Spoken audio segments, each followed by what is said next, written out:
recognizes the role of a member of parliament. We also want a repeal of other unconstitutional legislations since this government came into power. And we want leaders to be leaders, Speaker, not leaders to be dealers.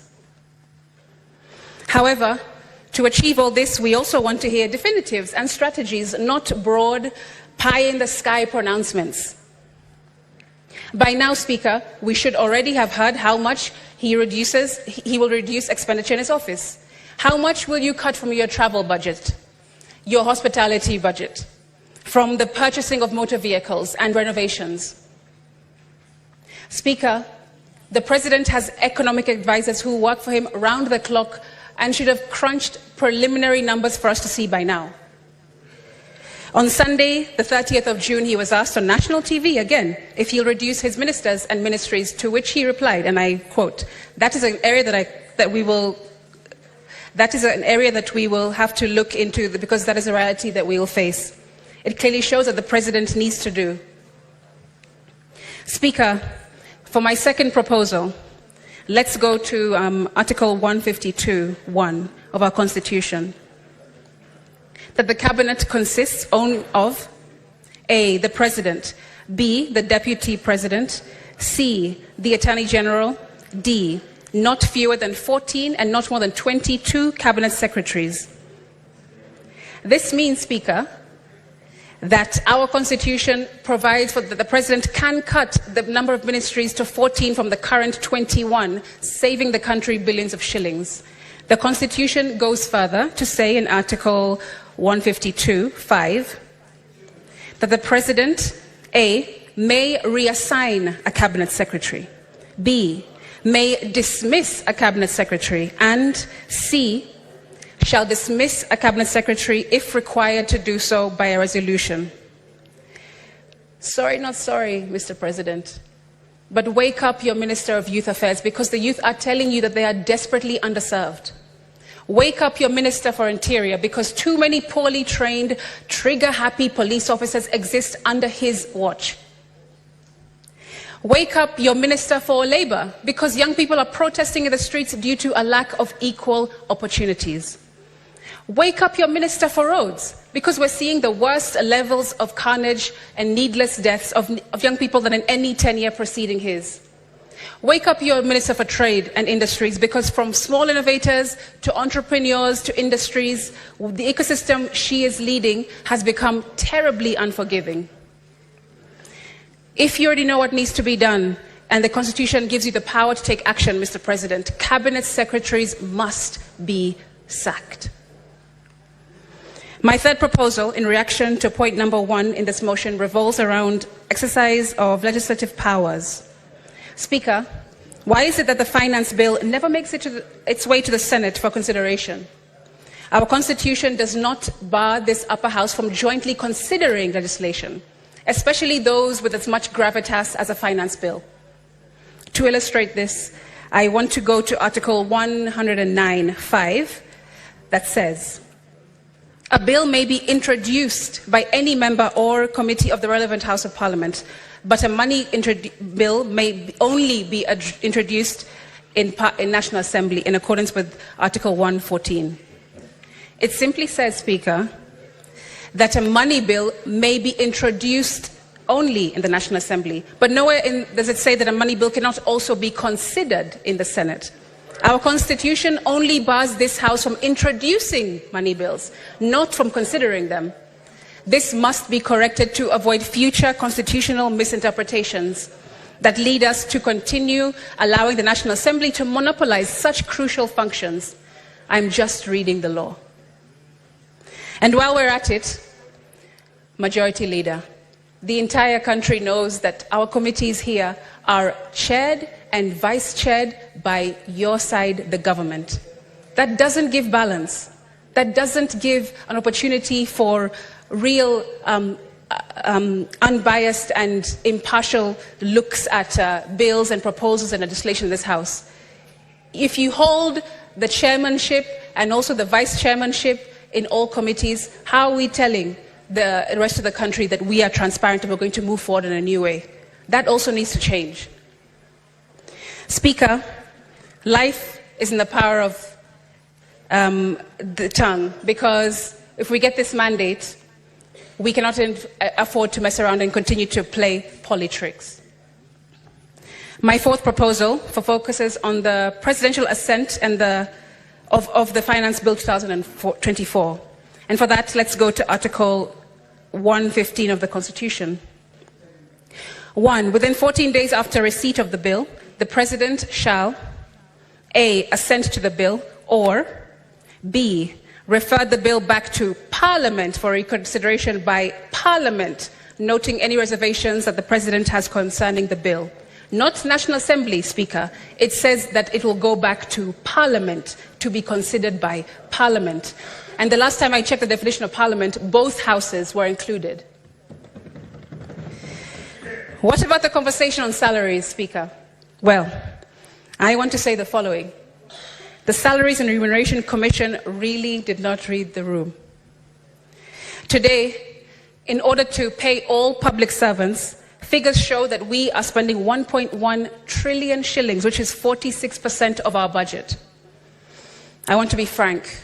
I propose our current salaries for those at the national level be cut by 50% and our allowances be reviewed downwards. That's right. I want us to put our money where our mouth is. We shouldn't pussyfoot around that, Madam Speaker.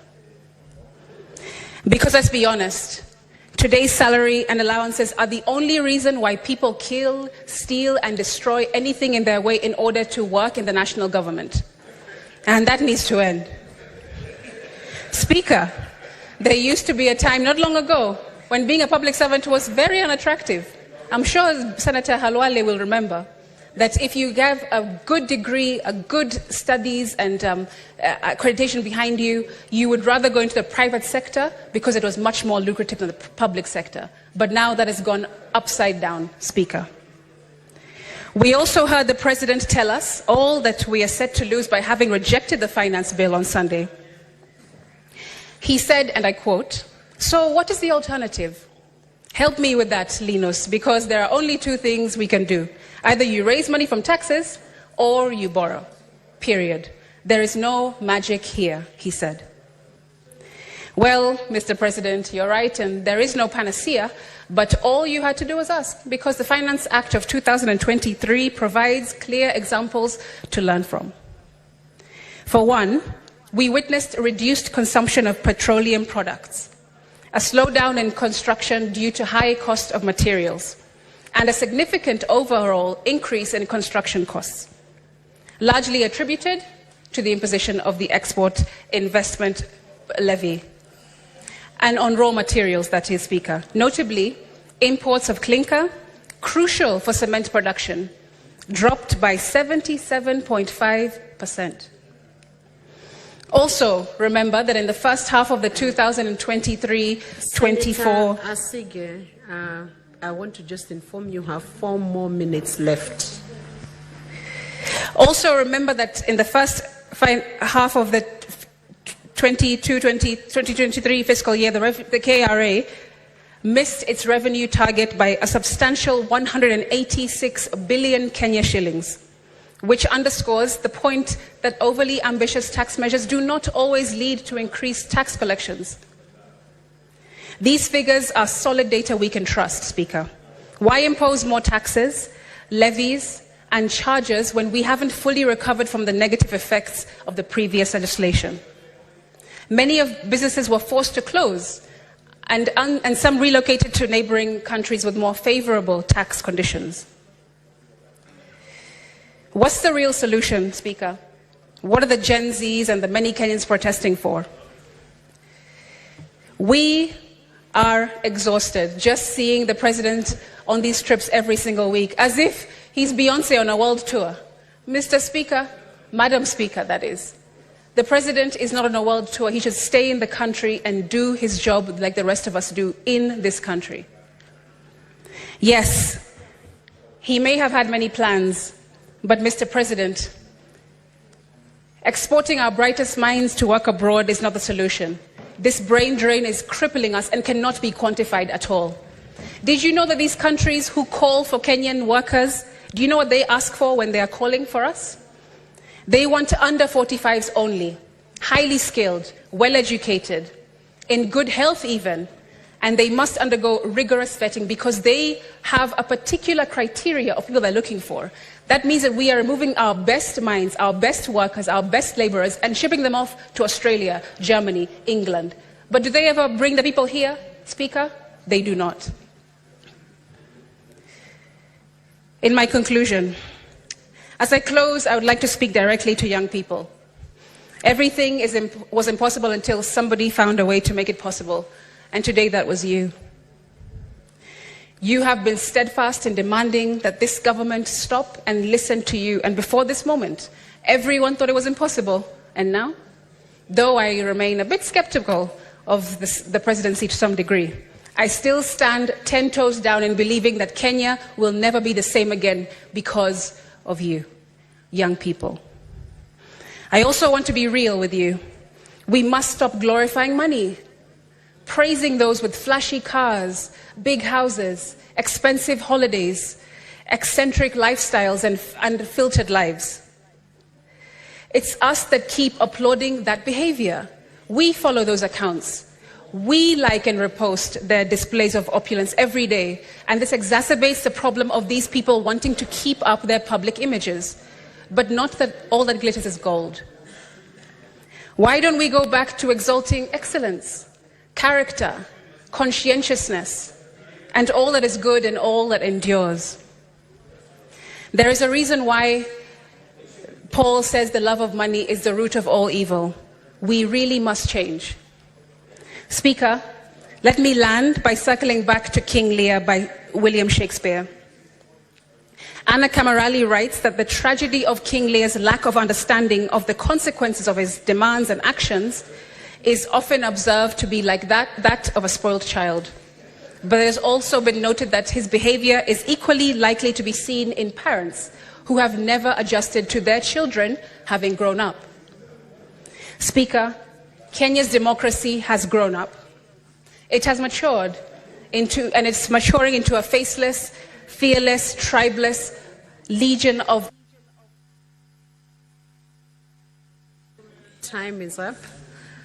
Half a minute, you finish that sentence. Give a 1 minute, Secretariat. Thank you, Speaker. I was saying, Kenya's democracy has grown up. It has matured, it's maturing into a faceless, fearless, and tribeless legion of the majority of our population, who have a good constitution, but unfortunately in the wrong hands. Speaker, Kenya, I stand by them in this House, I speak for them in this House, and when they name the 25th of June 2024 Z-Day, they will know that you did that. I thank you. Senator Catherine Moma.